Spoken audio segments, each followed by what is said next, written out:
responsibility of the judiciary, of the higher judiciary, the high courts and the Supreme Court, to compel the executive to do their duty, and that is what was done in some of these cases, like the 2G case or the Colgate case, where the court said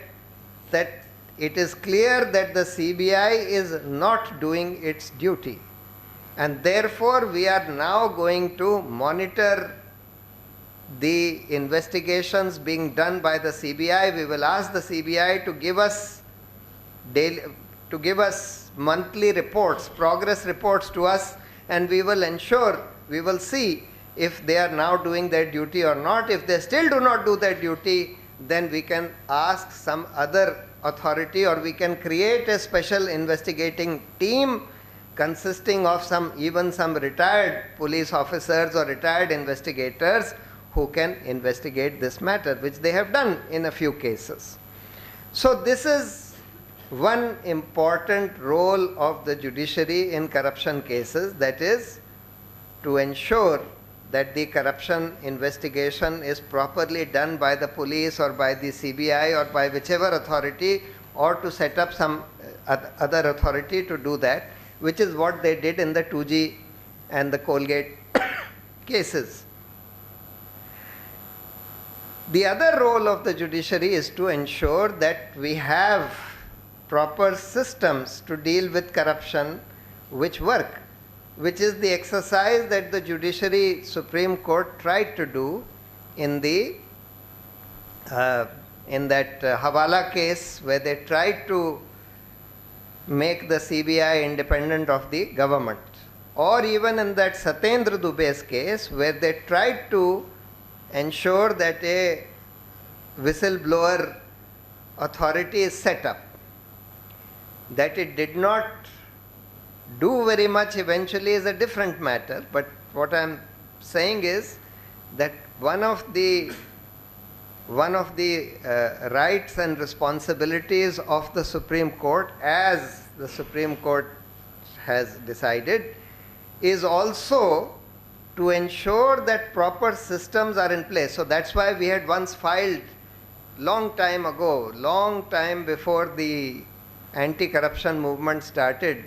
some in 1990s, in early 90s, we had filed this petition asking for the appointment of a Lokpal. This idea of a Lokpal or an independent anti-corruption investigating body has been there for a very long time.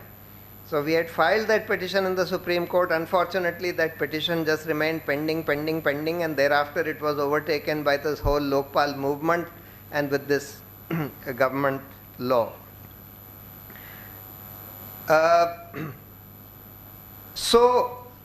if you see overall to what extent has the Supreme Court succeeded, or to what extent has the judiciary succeeded in doing these two jobs,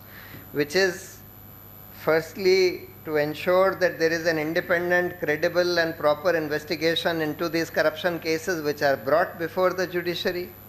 and secondly, to what extent has the Supreme Court succeeded in ensuring that there are proper anti-corruption systems in this country, the honest answer to that would be to a very small extent. Though they have done so in a few cases, but those cases are very few and far between. I could tell you about at least another 20 cases that I have filed involving major acts of corruption, not just this Air India case, which is also pending, which was mentioned here, but the 4G scam, the mining scams, various other scams, in which the matters, the submarine purchase scam, in which they just remain pending in the courts for years, sometimes for decades altogether, and often they come to be dismissed, and sometimes they come to be dismissed. So therefore, the record of the courts in even this, there have been, as I said, some very fine examples, but those are exceptions rather than the rule. Similarly, even to put in place a proper institutional framework to deal with corruption, the Supreme Court has tried to do something from time to time, even for police reforms. They passed a judgment in 2006 but 9 years after that judgment still remains unimplemented, and we have filed petitions, contempt petitions in the court, in the Supreme Court, saying that, look, the authorities and the governments are violating your order, but unfortunately nothing has been done. One issue that Abhishek wanted me to deal with is, how do I deal with these cases? What happens in such cases? So what happens usually is that somebody who has some information, usually you can call him a whistleblower, who is an insider in the system, or sometimes even persons who are not insiders, who have just a good understanding of that particular area. Suppose it is coal mining licenses. So there was this young lawyer called Sudeep Srivastav, and some other people who had tried to understand, who had been seeing what was happening in these coal licenses or coal mining leases that were being given. And therefore he had a good understanding and a good knowledge of all this. Coupled with then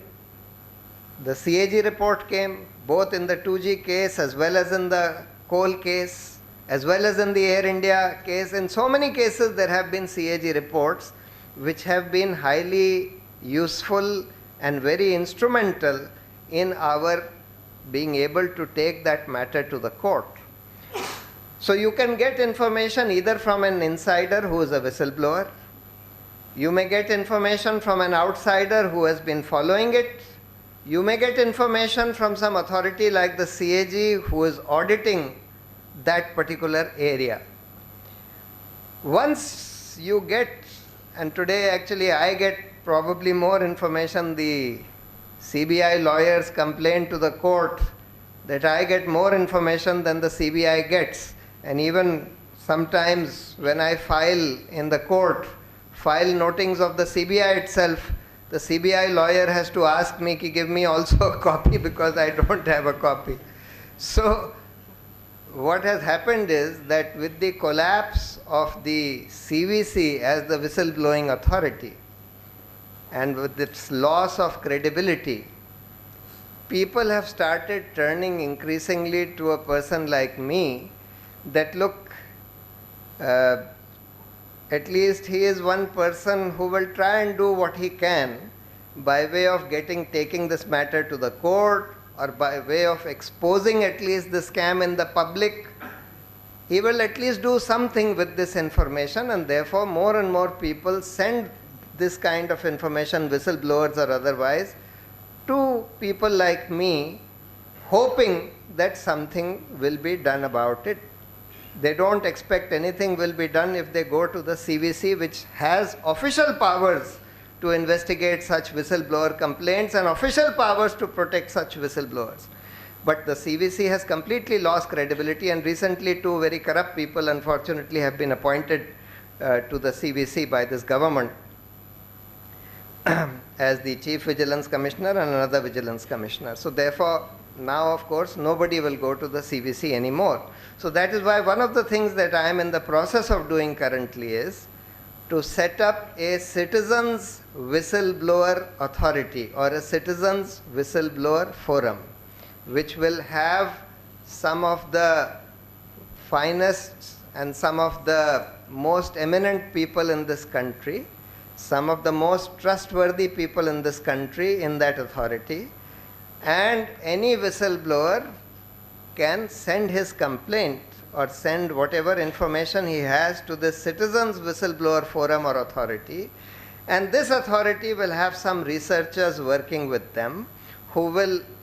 examine all this information, see whether it makes out a significant case of corruption, whether there is adequate evidence to make out a significant case of corruption, and thereafter decide what needs to be done with it, whether it needs to be taken to the court by way of a PIL, whether it needs to be just exposed before the public or what. And